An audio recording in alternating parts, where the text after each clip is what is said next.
Hello, everyone.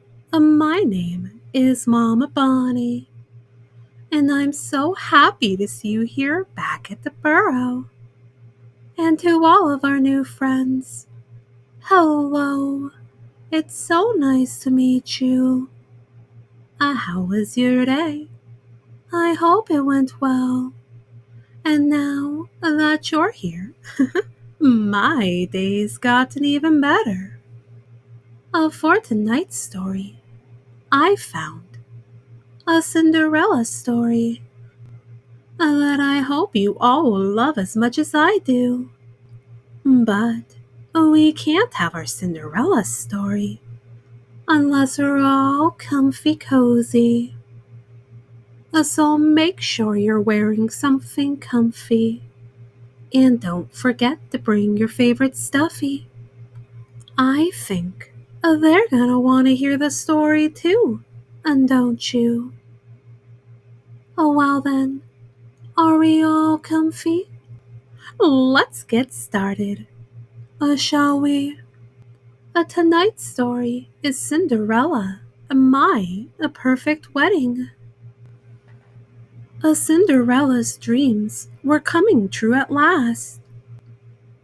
With the help of her mouse friends, she had managed to race down the stairs, just in time to try on the glass slipper the Grand Duke had brought.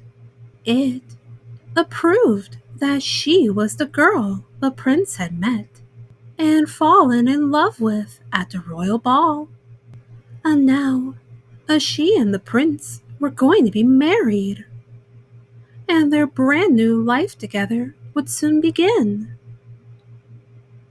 But first, there was a wedding to plan, and Cinderella didn't have the faintest idea of where to begin.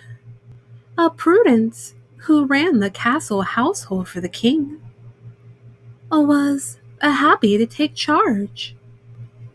She sat with Cinderella and read off a long list of things that needed to be done for the wedding.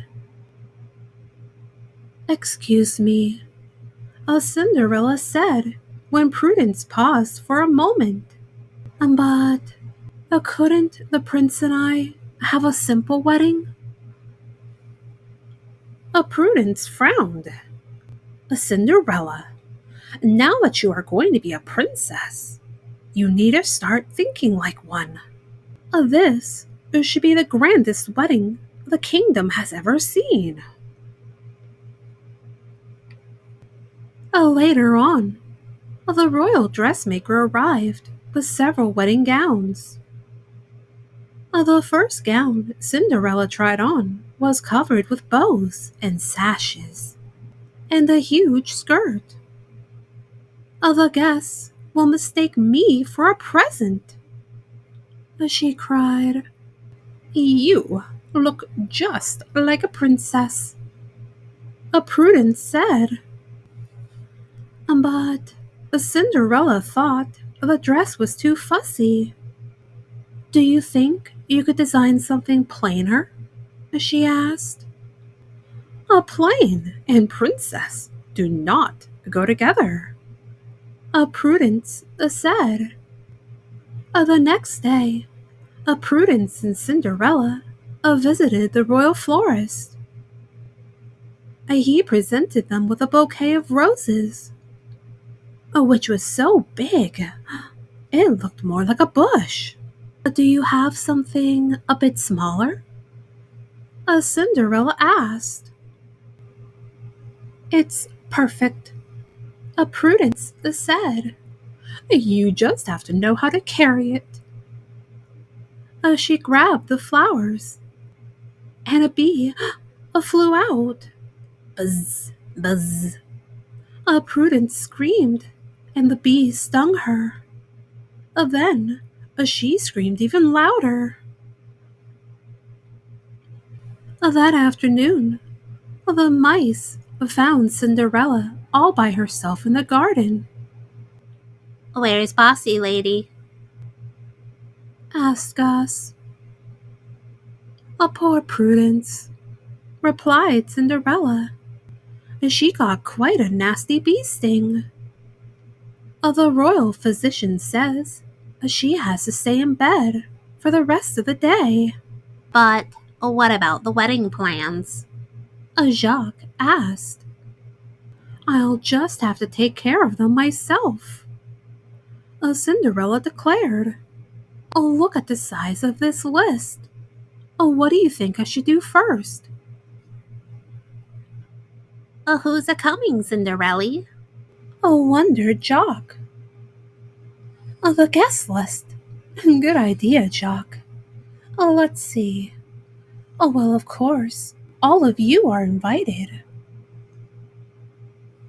Cinderella replied, and my fairy godmother too. I wish she were here right now. Almost as fast as Cinderella made her wish, the fairy godmother appeared. I just love weddings, the fairy godmother said, and I'm sure everything you picked out is wonderful. Cinderella admitted she hadn't started planning. When is the wedding, dear? Asked the fairy godmother. Gus counted on his fingers. Tomorrow. He announced. Oh my goodness, child! Cried the fairy godmother. We'd better get started. Lots to do. Jacques added. He and Gus showed Prudence's list to the fairy godmother. We'll plan an absolutely magical wedding for you, dear. The fairy godmother gushed. Now, let's begin with the dress. She waved her wand, and Cinderella was instantly adorned in an elegant white gown. But the fairy godmother had forgotten something. It's beautiful, Cinderella said, but don't you think it needs a veil? The fairy godmother wasn't listening, though. She had already moved on to the next item.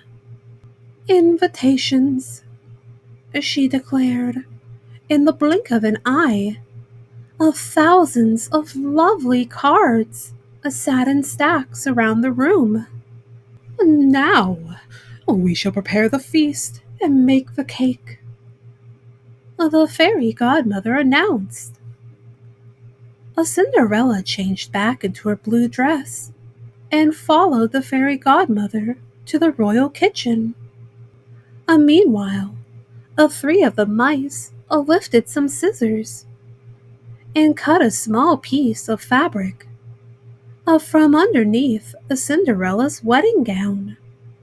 Then they threaded needles, pulled out a box of tiny pearls, and began to make a veil. The rest of the mice each took a stack of cards to deliver. They didn't get very far before their plans were spoiled by Pom Pom, the castle cat. Phew. Close a call. Jacques cried as he and Gus raced to the kitchen, where Cinderella was with the fairy godmother. And now, for the best part, the fairy godmother exclaimed. With one grand sweep of her wand, she created the biggest, fanciest cake Cinderella had ever seen. What do you think? The fairy godmother asked. Prudence will love it, Cinderella said, trying to hide her disappointment. And, speaking of Prudence, I really should go see how she's feeling. A poor child, the fairy godmother said after Cinderella had left.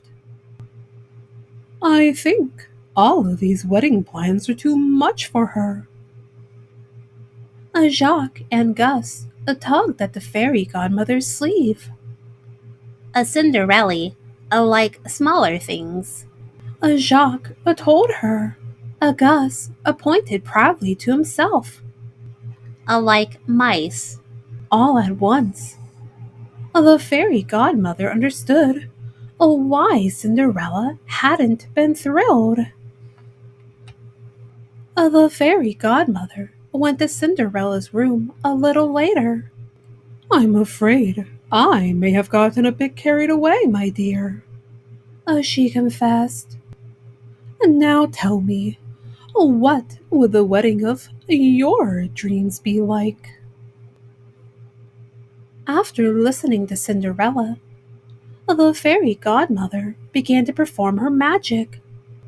With a wave of her wand, the veil was finished. Then the invitations were sent to a smaller group of people. Now, let's cut that cake down to size, the fairy godmother said with a twinkle in her eye. As they walked into the kitchen, Cinderella turned to the mice. Thank you, my little friends, she said gratefully. Anything for you, Cinderella. Jacques said. Bibbidi, bobbidi boo, the fairy godmother cried as she pointed at the cake. It shrank and shrank until it was the size of a normal wedding cake. The next day, Cinderella got ready for her wedding. She wore a simple white gown, a veil, and gloves. She carried a bouquet of garden roses that the mice had gathered for her. It was just as she had dreamed. But as the king was about to escort her down the aisle, Cinderella looked down and gave a little cry of surprise. She wasn't wearing any shoes. Well, what would she do? She looked at the mice and then down at her feet again. The fairy godmother followed the bride's gaze. Good heavens, child, she exclaimed. You can't get married in your bare feet. She waved her wand, and then suddenly, a Cinderella was wearing glass slippers. After the ceremony, there was a joyful party. It wasn't the kingdom's grandest celebration, but it was the most special. Even Prudence was pleased. However, did you manage all of this? The prince asked Cinderella. The princess smiled and said, with friends by your side, anything is possible. The end. Now then, little ones, after such a nice story, I think it's time for us to go to bed. It's getting late, and we wouldn't want you up past your bedtime. So, get all snuggled up underneath your blanket. Hold your favorite stuffy tight, tight, tight, so they know they are loved. Oh, and dream some wonderful dreams. And while you're having those wonderful dreams, I'll get our story ready for next time. How does that sound? And always remember, Momma Bunny loves you very, very much. Good night.